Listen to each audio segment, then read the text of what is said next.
Good morning. So this is a recap and reflections of our last peace session that I ran Saturday night with Robert, the narrator, the gentleman who wrote Peace, developed, designed, and published Peace. This is the basic edition, the core book. It is available as PDF free from, I think, multiple locations in Robert's videos, and even in some of ours. I don't actually have the link, but I'll try to put one in this video. David Sims, fantastic, and Dell, of course, here at Roleplay Cafe. So I've run it twice, once locally, and then a Saturday night. I spent most of my time kind of toying in prep with ideas for what I wanted to do and how I wanted to present Peace, and it was so important to me, the lore and the little bits that Robert gives us to give us some grounding in the world, this high fantasy world. And that's important, I think, for original games that have a particular attitude or bent. And Robert, to have written this and not provide a world or lore would have left one feeling a little bit like, okay, so we're looking at rules mechanics, but we don't have anything. Well, on the contrary, this is the great thing about games like Peace. He's not assuming a generic world. He's not assuming you're going to bring a generic fantasy. He's providing all of that. So this was incredibly important to me the first time I got the books, and the first time I read the book, and I got the PDF, and the first time I prepared to play in Robert's game a few months ago. This became important to me. What is the elf? What does that mean to me? How does that inform me when I create my character? How does that inform me when I literally step into Robert's game as the character and I'm talking to Dell's character and I'm talking to David's character? What it means is we have some context instantly to the world around us. We may be naive. We don't know as human beings, or we don't know as elves. We don't know as characters. We don't know as players what the heck's around the corner, what's coming. We're all naive. But we're not naive about where I come from, right? I'm not naive about a little bit about if I've bothered to read it. I mean, many players don't bother to prep or read, and that's their prerogative, right? It just makes for a different experience for those players. If they're less invested, they're not going to probably be maybe as satisfied with gaming. And the ones that they play with, the peers they play with, if they're not as invested, you're going to have a more of an avatar kind of tabletop experience versus a more engaged role-playing experience. But these, again, are just, it's like, do you like to meditate? Do you like to pray? Everybody has their own way of getting through the world, right? So gaming is no different, right? Everybody has their own reason they do this thing, etc. So for me, it was very important. I wanted to present a couple of really important things I really like about the system as high fantasy. One, the extraplanar ideas of all the multiple planes of the universe, so to speak, of the whole existence of this world, and how planar poisoning and leaks work. I love the lore, so I wanted there to be some way to maybe present the lore or to put the players in an opportunity to go back and see the world before now, right? It doesn't really matter. I don't even know if the guys have read the lore, right? So, it doesn't make any difference. This is this is what's happening. There's a tear, and that tear or that leak is a precursor to an eventual total portal opening. They can engage in it, they can care, they can not care. Either way, this leaks, the session starts with them in media res, exposed to poisoning. From there, it's their deal, it's their game. Do they want to run for the exits and try to get out of the radius? Do they want to embrace it? Do they want to rescue Mela? Entirely up to them, right? This is the nature of role-playing, right? I am not invested in whether they do my thing. And this is where I differ now as a 50-year-old grown man who GMs most of his life and has been playing quite a while recently. I'm at a state in my gaming where I don't want to be breadcrumbed by the DM. I don't want to breadcrumb my players. I want to present variables and literal truths to them as characters and let them decipher it. Let them decide if that's worth doing. Dell's character said, hell no, we're getting out of here. Robert's character said, we've got to help these people. We got to do something about this. And then there's our conflict. Our conflict is not them killing monsters. The conflict is two characters having to decide what's the best course of action for the world. What's the best course of action for me? And there's some conflict there, and that's drama. That's That's the reality of the world we live in. I'm going to make this video, and no doubt somebody will make a positive comment, somebody will make a neutral comment, somebody will make a negative comment. That's the life we live. It's the world we live in. Well, why should our role-playing be any different? Why should there not be characters existing and players so engaged in their characters' motivations that they are going to have disagreements, right? They're going to say, no, we're running. And somebody else is going to say, no, we need to do something about this, USOB. That's what I'm looking for. I'm looking for players to engage and have and feel something about the world they're engaged in. But here's the thing. I have zero investment in that, right? I'm not saying, God, it's great that it's wonderful that Dell feels that way, but he can't do that. He'll wreck the session if he does that. No. Dell, I have nothing invested in whether they engage in this league or they run for the hills, right? The whole point of the way I do this is to allow them to adventure. It's to allow them to engage as characters in the world with truth, literal truths and variables that are going to prop up. How they deal with those things are entirely up to them. Okay, and that, some people may not like that, and that's okay, right? But I'm learning as a GM, this is how I want to provide space, right? I want to watch organically players actually have the opportunity to engage in character and actually engage in the space and not be thinking, okay, what's up here? Is he's driving us toward the evil dragon. I don't know about this, or they're planning all the time, right? I want players live. I want them impacted live. I want them thinking and reacting as characters, not as numbers on a character sheet. And so I don't want to meta and planning every stage of the next step. And this is where I have slowly moved, and I've slowly disengaged from certain play styles and play groups, because I want less meta and planning, and I want more people engaged as characters. I want to enjoy what happens, not helping or watching characters win or manipulate the session to win, etc., etc. Okay. And this is just the facts. This is just where I'm at. Well, I want this as a player too, right? I don't want to be breadcrumbed. I don't want a vice grip GM directing every moment and then basically prompting me to be an auto roller, a dice roller. I am at a stage in my life where I'm not irrelevant at your table, waiting to be told roll dice. It's time for you to activate your characters. Please roll dice, activate your characters. You could do that with an app, or you can do that with a video game, right? You'll play and you can prompt the activation of whatever NPC you want or whatever character you want to talk to. I'm at a stage in my life where I'm too sophisticated to continue those styles of gameplay, right? Does that mean I don't enjoy it or don't have fun? No, it means there is a level of engagement and joy that they're all a little different, right? Okay. Now, how a GM still presents their scenario, their challenge, is not necessarily a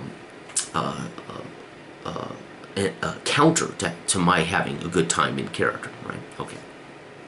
Now, so I wanted to be able to flesh out the lore and expose the players to more of the lore and the history, whether they've read it or not. I wanted to have that opportunity to kind of put them in a situation where if you chose an orc and a human and we go back and they end up back at 3600, we got a problem. Orcs have been enslaving humans. It's going to be interesting with a mixed party now comes across slavers. The humans are potentially slaves, and the orcs that are their party friends could be in a dilemma, right? They're caught between orcs respecting them but wanting to enslave their buddies, right? Or vice versa. So I was hoping to kind of put them in a vice. I wanted to see what happens when orcs demand their humans be handed over, or vice versa. Human liberators come along and say, you're with an orc, he hangs, he dies, right? We are not allowing this orc slaver.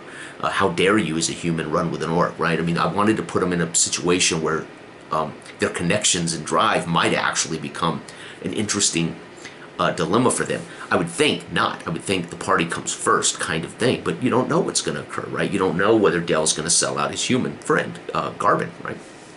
Technically, his actions put them all on the line anyway. So again, just play, find out, right? Go for it. Be your character, engage in the world. Okay.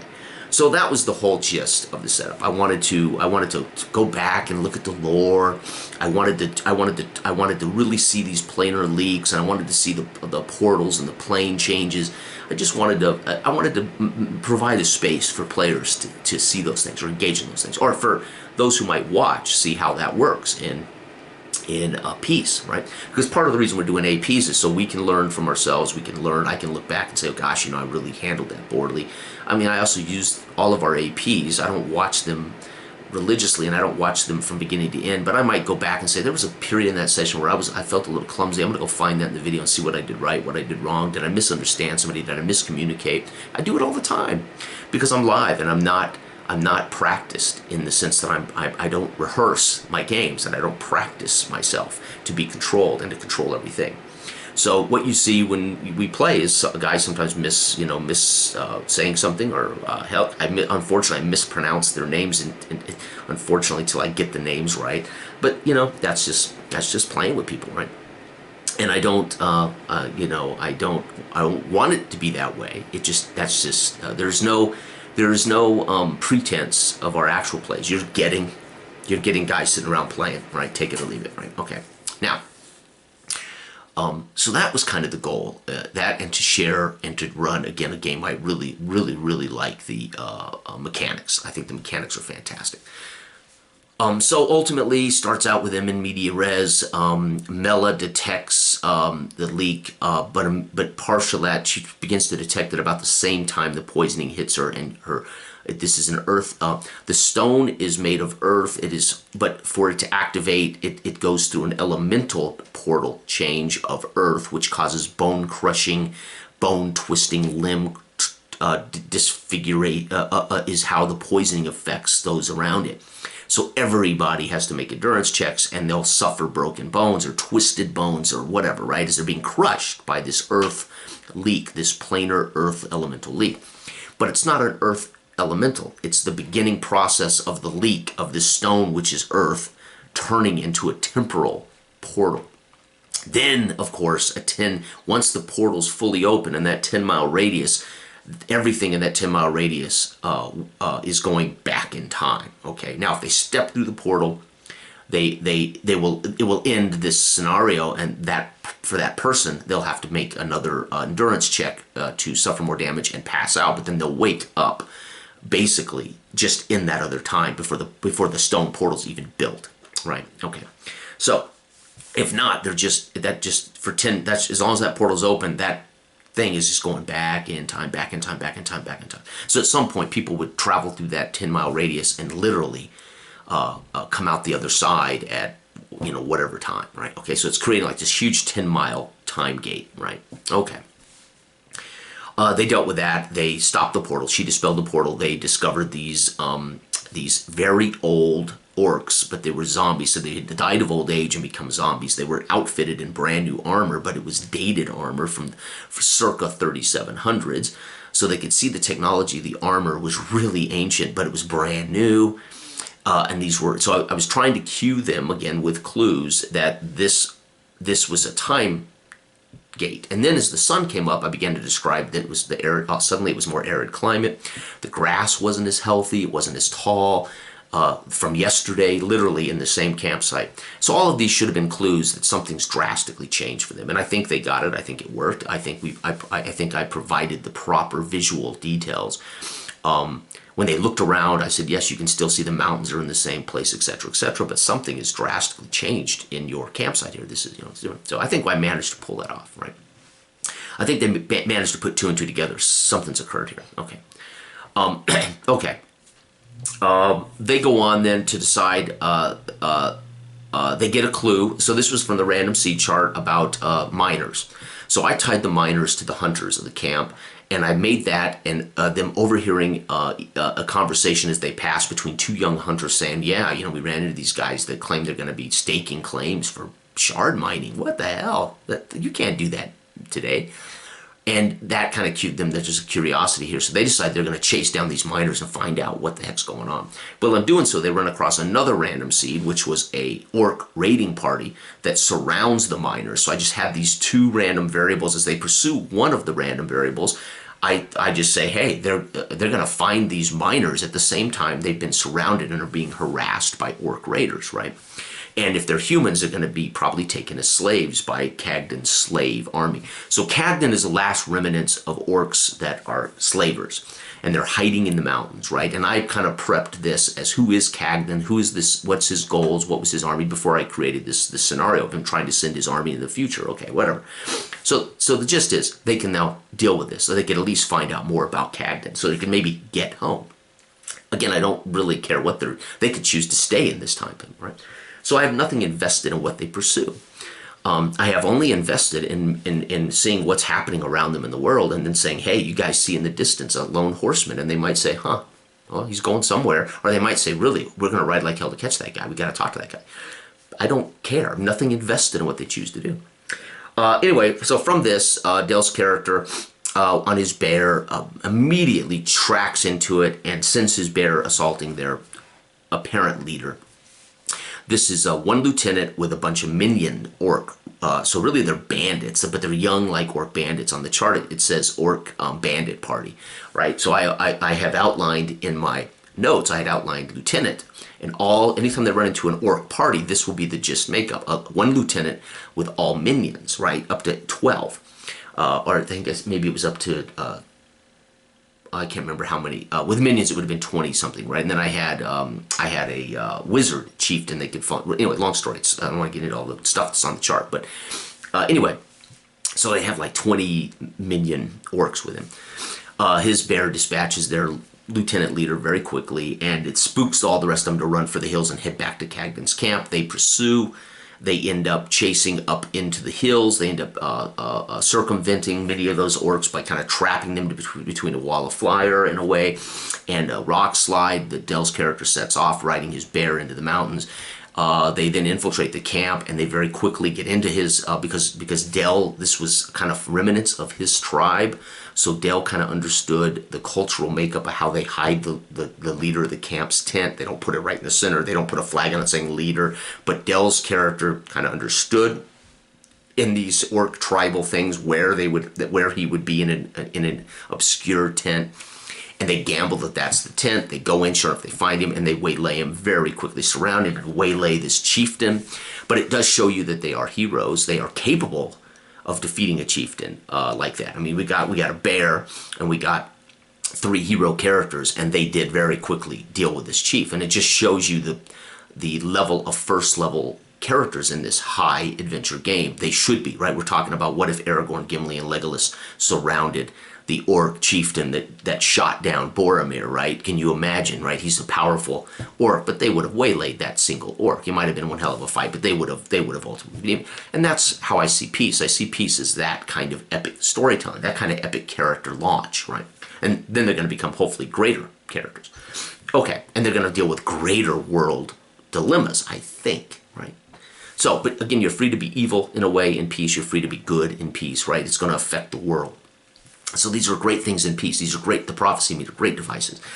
I set the prophecy meter at the beginning of the session at 9. This was reflecting the huge bandit army that had forced this exodus. I also reflected metaphorically the state of the prophecy meter through Mela and the boy Abbott. I didn't do it through weather. I didn't do it through climate. I did it through 2 human beings that they witnessed on this journey. So they should pick up this kind of evil, this kind of dark, intense vibe coming from this child full of hate and this woman fueling it. Okay, so that the metaphor for the prophecy meter 9 were these 2 NPCs. Okay, when they go back in time, the prophecy meter is set to 6. So it's actually less dangerous when they go back in time. Okay, as ultimately the world has radically changed. The elves and the trolls have come together to liberate the humans and defeat the orcs. So the time is kind of a transitional time. It's like the orcs now are trying to find their way in the world. Humans are just now starting to establish big cities. They are beginning to mine shards, and I wanted to put them in that kind of situation. So I thought that prophecy meter-wise, it sounds like about a 6, right? It's a transitional period, post-war, post-slavery, where there would be pockets like this Cagdan orc chief that would be incredibly dangerous. But for the most part, humans now are starting to build their grand cities of the future, etc., etc. Okay. So that's it. That's the thing. And they learn all this stuff, and they do this thing, and they stop it. And then, of course, nobody dies. We end with We end with David's character grabbing this huge bucket of casting stones that have been collected and powered with mana that this orc wizard, which isn't here, they did not meet the orc wizard, is trying to accumulate so he can build this temporal thing and then basically imbue it into stones that will be planted all over the region. Okay, old, and of course in the future they look like just old, dead, standing stones, right? But in reality, they've been imbued with this temporal portal that has yet to activate. So that's in the future. It looks like an old stone, like Stonehenge. There's one lone stone standing in the grass plains, but it has to be created. Somebody has to put it there. Well, what if these things were housing a portal that had yet to activate? Okay, and that's it. That was the gist of it. So it ends with him laying on his back as he stumbles back out of the tent, dropping this thing, and he looks up, and all the other 8 lieutenants, are looking down at him, and that's who we fade to black. As they have, unfortunately, Dell's bear has been killed by the chieftain in a violent pummeling, and they take out the chieftain, and meanwhile, they're still standing in the tent with a wall of fire, dead chieftain, dead bear, and David's character pulls these stones out of the tent and falls down and fade to black. So if we ever play again, we fade up. Probably I would put them in a situation where they're actually captive, right? We would fast forward time where they're ultimately surrounded and they would be captive by what's left of Kagan's slaver group here, right? Okay, something like that. I don't know. If we ever played again. Again, this was not meant to be more than a one-off. I loved it. I had a great time thinking about how I wanted to present the session. I had a wonderful time putting together the random seed generators. I had a great time toying with the idea of the temporal planes, because the one thing he says in his book is there's lots of planes, folks, but here's the most important ones you're going to see in the basic core edition. I went, hey, we know there's lots of planes. He doesn't talk about the temporal plane, so I put the time portal, time plane in. And so we had great fun with that. I could toy with that. It's a wonderful thing about having enough information, enough lore, but it's enough to inspire your imagination. So, but it's flexible enough that I could create this temporal leak, this temporal plane. And that's all I'm looking for in great game books, is enough to spark, enough there that we can all get grounded in it, we can all buy in, and then it's still flexible enough that we can use our imagination to take that bit and create more. And that's all I ask, and Peace does this beautifully. It's just how I feel about Peace, right? Now, let's talk about the difference between where I've been running games in the last 8 months, non-traditionally, using this more naive narrator, low prep, and how I want to play as a player, how I want to run games for players. And the biggest difference in that and what happens Saturday night are mechanics. Mechanics, we must honor the procedures of the games, the rules of the games, the mechanics of the game. And when those mechanics, when we transfer from say it to activate mechanics, there's a procedure that starts. We're going in turns. We got to roll initiative. We have AP. How are you going to use those AP? And then we have to go through Robert's turn. Robert's going to he's going to spend all that AP. Robert is going to tactically utilize and create these environments in which his character is doing this heroic stuff. Brilliant, right? Then it's Dell's turn. Dell's going to do that. Then it's David's turn, and David's going to do that. And then it's my turn to be the creatures, the NPCs, or unless I go first, right? Which did happen with the stone, etc., and the chieftain for the most part. But what does that create? That creates a microcosm of you go, I go, procedural mechanics. That is, rules is written, and that's the way the game's designed, and it's fantastic. But what it does is it influences the flow of in-character action. It influences the flow and engagement of roleplay. And it does that by compartmentalizing Robert's turn to he goes. And he does, and then we have to, we make those changes and relate that. Okay, you did what? You just did that much. Okay, that it's dead, right? We can narrate that. We can talk about how he blew something up. But what it does is it compartmentalizes Robert and segregates Robert's turn from Dell's turn, and it segregates Dell's turn is segregated from everybody else's, and my turn is segregated, and they only interact when I put damage upon their character, etc. And this is the truth of most turn-based you go, I go role-playing games. When we change the mechanics into this procedural style, we segregate and we turn it into a player's turn, and there's nothing wrong with that. In Dark Age of Man, It's all simultaneous. Nobody gets to wait a turn. I mean, if Dell says I rush in with the bear, Robert can say, Shh, I'm chasing him in too, and my goal is to make sure that he doesn't kill this guy. I may even get myself between the bear and they all basically tell me their goals. They tell me what their intent is, and then we roll. We might roll to say, okay, you're in the, as you bust into the tent, the bear, make a roll for the bear as he dives into this chieftain. Because it's a single roll system, if the bear fails the roll, we know the chieftain has wounded the bear. Well, the chieftain catches the bear by the throat and actually, he's a 7-foot, 350-pound orc. He flips the bear to the side, causing a wound. And then Robert can say, well, I step in there, between the bear and him, and I punch him in the chin, trying to knock him unconscious, and we roll the dice, and yes, you did, or no, you failed, and now the orc dodges your punch, and he smacks your hand away, causing a slight wound. It's this kind of totally engaged, immersive. There is no sense of I go, you go. There's a sense that this is all a simultaneous fray, and we can define it through our declaration of actions, and we can narrate it any way we want, right? I mean, as Dell tells me he's sending his bear, it's happening.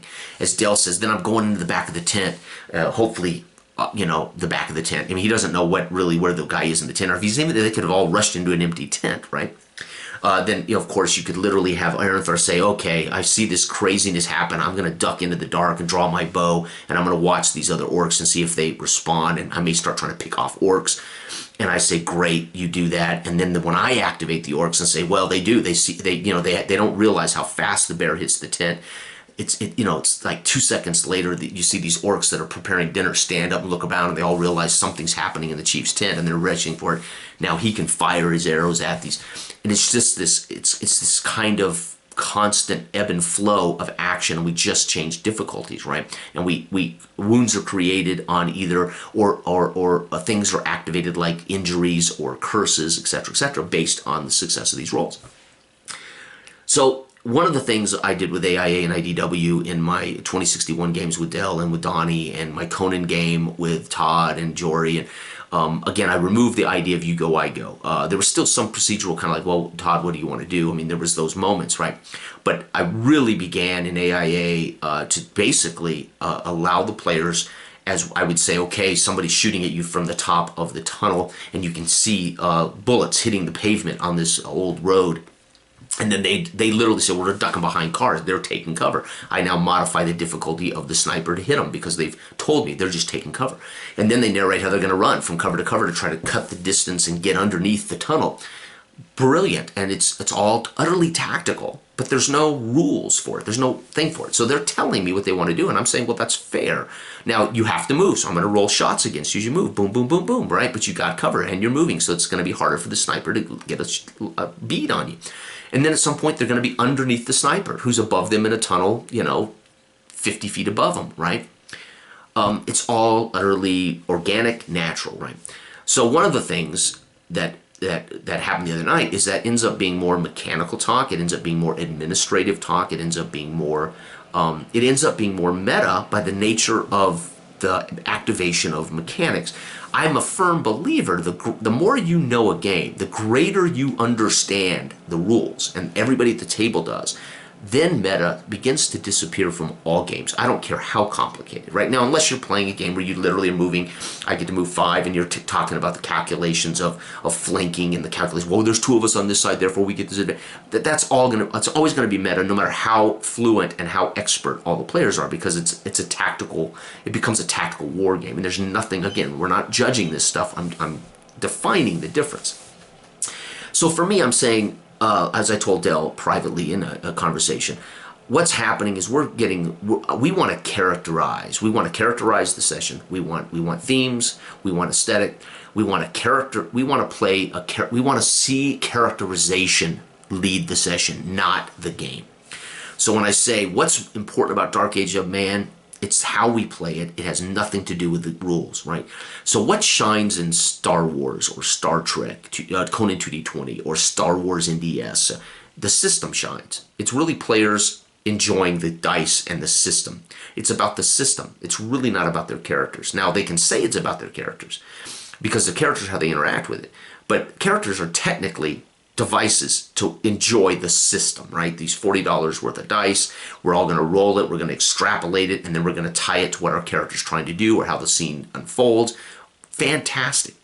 But it's not about character. It's not about the characterization of this group of people adventuring, right? We can look back and now tell the tale. We can look back and say, wow, after all the dice rolls happen, and we say, let's reflect back, guys, on what that is, what that looked like. Isn't that cool? We had this Star Wars moment, as opposed to just having Star Wars moments live as characters in these events, right? And so this is the big difference that I think, for Dell and I won't speak for Dell. For me, I'm transitioning to this thing that, wait a second, I want to be engaged in a game where we have the rules and mechanics that dictate fate, so to speak, right? I don't just get to be Aragorn and win, and I'm going to be king at the end of the campaign. No. We got to get through it. We got to make it happen. We got to roll dice. We got to survive. We got to make decisions.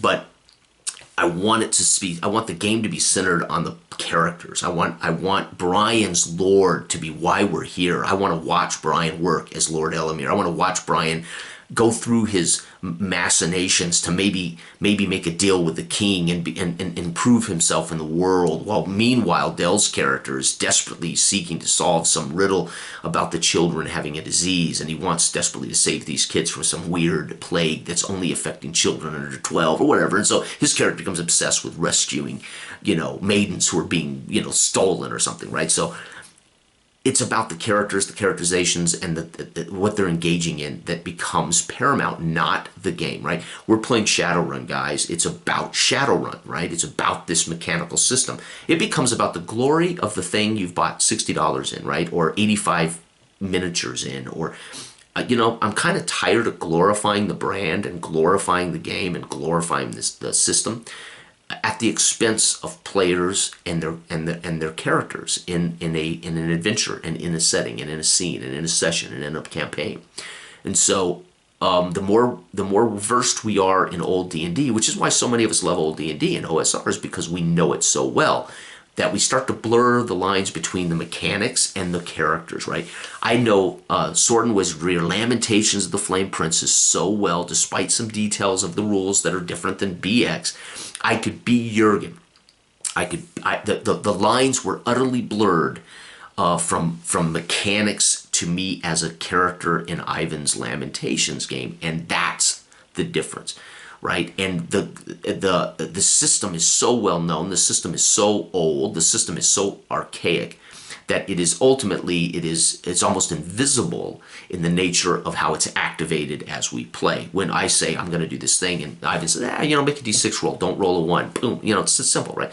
There's a meta game. There's meta there, right? I say Jurgen's kicking the door in, and Ivan has to meta. Okay, roll a d6. Break down doors, don't roll a 1. So he has to define quickly the terms, right? Or he could just say, this is breaking doors. Make the die check, Jay. But either way, the minute we say what I'm doing, and the minute we call the die roll, it becomes meta, right? We're actually stepping out to identify the rules, so I know what I'm doing, but very quickly, very fast, and hopefully it doesn't derail us out of that, what I call immersion, right?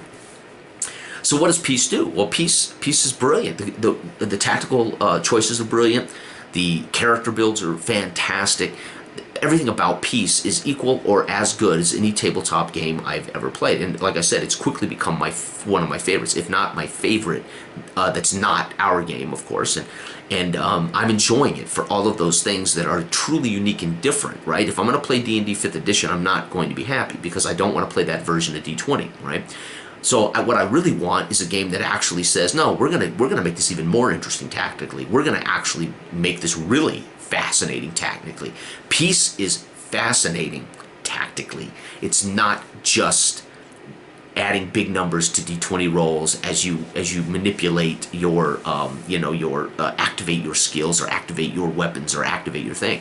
It's so much more interesting tactically. So if I'm gonna play a game like that, give me a game like Peace, right? And that's the nature of it. If I'm going to go there, I'm gonna go there and play games with mechanics. I'm gonna go there and play games that are more difficult or games that are more complex. Then I want them to be meaningfully complex. I watched Robert be meaningfully complex and tactical with his Garben character the other night, and it was brilliant. And I say, that's fascinating. Versus right? The step-by-step unleashing of your feats and talents in Pathfinder 2nd Edition the same way every single fight. And I believe Taking 20 talks about this. Why he's done with Pathfinder is this perfection of process that never changes once players figure out the perfect math. Once they figure out the math formula, players will not deviate from it. Well, in Peace, you can't, because you're rolling your attack points every turn. So sometimes you're going to have enough to do some amazing shit. Sometimes you have to make some tough choices. Ooh, do I defend here? Do I just use my wall of fire here? There's so many great little variables that make Peace stand way up when we get into the tactical portion of the game. And trust me, there is a tactical portion of the game. Our game becomes tactical by just your actions, like real life. I say to you, somebody's just kicked your bedroom door in. You're going to be, as a human being, you're going to think tactically. If your gun's not on your end table, you're going to say, well, I'm rolling off the opposite side of the bed, and I'm going to pick the bed up and use it as a shield, and I'm going to drive this guy back out of my room. That's how human beings function in the world, right? That is a tactical move. That makes sense. Define it. Say it. We'll roll dice to see whether he spins that around on you, or whether he's so strong he rolls you back into the wall and slams you against the wall and you take a wound. Now you're pinned by your own mattress between your own bedroom wall and him, right? Who is this guy, right? And there's the tactics are actually defined by how we visualize this want in this thing. So we still have it. It just mathematically comes down to the same single die roll. So there's a big difference. So again, but what we see in a game like D&D, once we go into the combat procedures, when the DM says roll initiative, everybody knows, okay, we've just changed from one style of game into a mechanical procedural style of game. You go, I go, combat. Step by step, you go, I go, combat. That may change every round based on re-rolls of initiative, etc. But it is, you are compartmentalized now. Now, can you talk to each other, and can you maybe buff? Can the choleric maybe negotiate with the fighter? Let me go before you so I can buff you, right? And the fighter says, yeah, I'll hold my action until he can buff me. So now the guys are metagaming. They're manipulating the space to metagame, which in Dark Age of Man, exactly true, right? Dell can just say, I'm saying a prayer to bless Joe, as Joe's just announced he's going to attack this monster. It's just there's no you go, I go process. Dell just says, he responds to what he just says. I'm diving into this monster with my sword. So Dell's character just naturally says, oh, please, God, protect Joseph. And, and I say, wow, that's a buff +1. And Joseph rolls with an extra +1. That's simple, right? There's just no compartmentalizing of the scene. There's no compartmentalizing of the play. There's no compartmentalizing you go, I go turn mechanism. For me, that's the key for immersed, engaged play. And it's key for me to bring characters and the characterization of the characters to the top, to the actual top, right?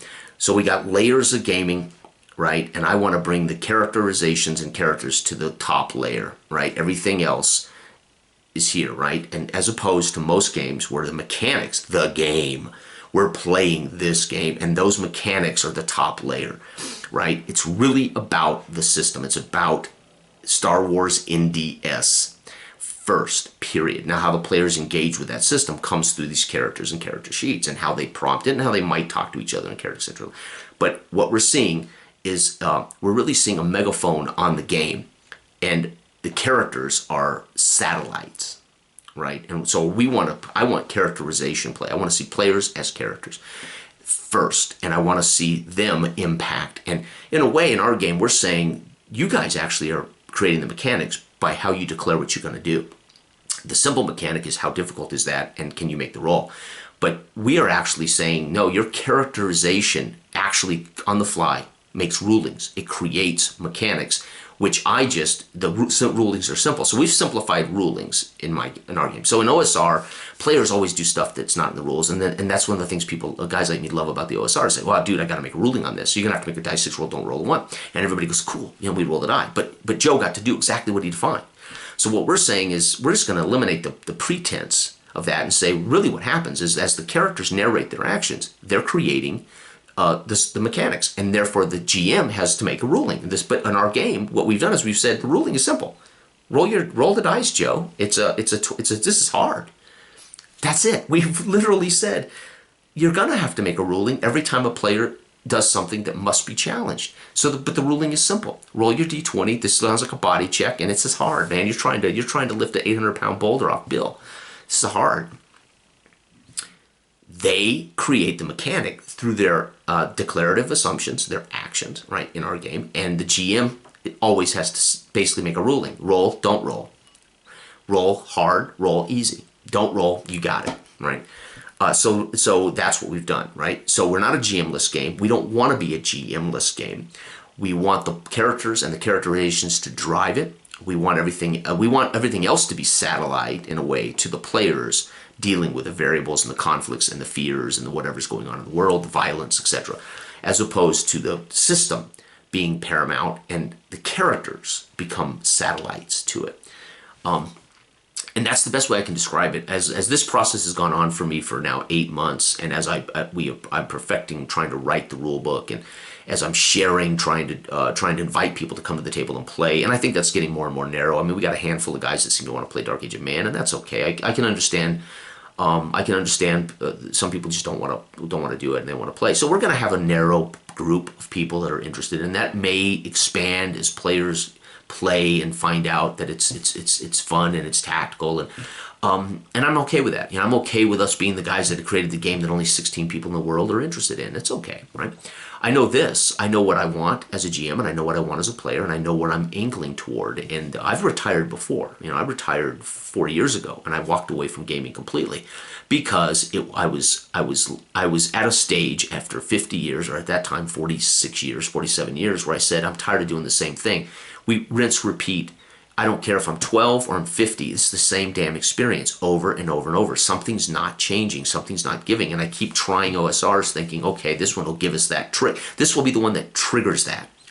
And I found myself just playing D&D over and over and over, right? With a different setting or a different, slightly different saving throw rule, right? Or then I'm saying, okay, I'll try these more difficult games. And I dive into these different, I say, wow, these are amazing rules. These are amazing mechanics. But it's not actually getting me where I wanted to be.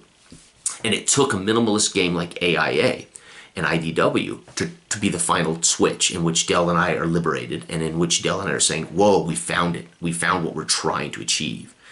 And I'll be honest, it's difficult. It's difficult as a GM to think that way and deal with a game as complicated as Pathfinder, or a game as complicated as Modern Age. We can do it, and I did it with Dell, but the mechanisms instantly changed the table into a procedural, mechanical, a compartmentalized effect that the simpler system removed, right? So anyway, that's kind of my reflections on what I'm finding out. And like I said, I love Peace. I've run it now twice. I really enjoy it. But there's no doubt it does change our whole psychological place, right? It does change to feature the game. Robert, as his character, right, able to be incredibly tactically cool with, he rolled a big fat AP score, which is the whole point. The mechanics shine, not his character, the mechanics. So what ends up coming to the top? The mechanics. Wow, this is amazing. He's going to do this. He's going to do this. He's going to alienate this. He's going to wipe this out. He's going to encircle this. It's so cool. But it's about the mechanics become bigger than the character, so to speak, right? We go into a mechanical portion as we tactically engage in an amazing tactical combat. And that's what it's written to do, and it does it beautifully, and I think it does better than any of the games I've seen in the last few years. I think in that sense, it does it all that way. The difference is the characters now drop down a level as we start to bring the game to the top, right? It's kind of like reducing a wine sauce, right? As we slowly cook and simmer the wine sauce, we bring something to the top, and we bring out the moisture, we pull out the moisture, and we reduce it, right? And in a way, that's what's happening with this kind of compartmentalized procedural play. We are reducing. We're in the period of reducing. We're reducing character and characterization and we're bringing the gravy of mechanics to the top. And Dale and I are trying to make the gravy the characters and the characterizations and player choices. I choose to kick the door in and run across the room with my shield and pin this guy to the wall. And I say, dude, you're through the door. You don't know what the room looks like, so as you come through the door, you're gonna have to. So this is gonna be a hard check for you to not only get through the door, but then quickly find him and race across the room before he can respond.